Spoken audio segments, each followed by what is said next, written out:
최규석 기자, 폐지 줍는 노인을 속여 130만 원을 결제한 폰파리가 논란이 되고 있습니다. 최근 한 언론의 보도에 따르면 노인의 명의를 도용해 휴대전화를 개통한 뒤 소액 결제 사기를 벌인 휴대전화 판매점 직원이 경찰에 붙잡혔다고 하는데요.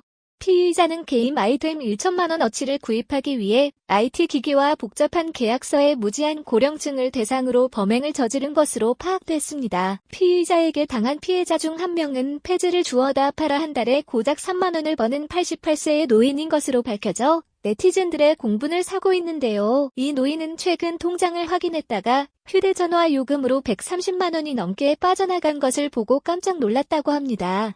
노안 때문에 시력이 좋지 않아 스마트폰을 잘 다루지 못하고 통화 기능만 쓰고 있는데도 130만 원이라는 거액의 이용요금이 결제된 것인데요. 피해자인 노인은 통장에서 자꾸 돈이 빠져나가서 세금도 아니고 뭔가 싶었다. 그런데 그게 알아보니까 전화 요금이었다고 말했는데요.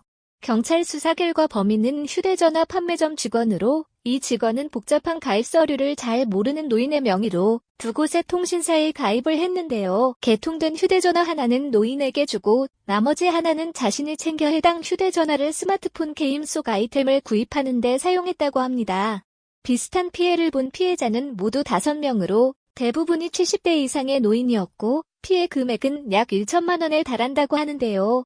경찰은 피의자 조사와 압수수색을 진행해 피해자 4명을 추가로 밝혀냈고 총 5명에 대한 사기와 사문서 위조 혐의로 검찰에 송치했다고 밝혔습니다. 하지만 사기 피해를 당한 노인이 당장 보상을 받을 방법은 거의 없다고 하는데요. 휴대전화를 개통한 판매점 점주는 매장을 다른 사람에게 넘기고 잠적했다고 하며 이동통신업체에서는 정식 계약을 맺은 대리점이 아니기 때문에 책임이 없다고 주장하고 있습니다. 이동통신업체 측은 해당 판매점은 우리와 어떤 계약관계도 없고 아무런 연관이 없는 곳이다. 대리점이 아니기 때문에 우리가 직접적으로 제재하거나 보상할 수 있는 부분이 없다고 말했습니다.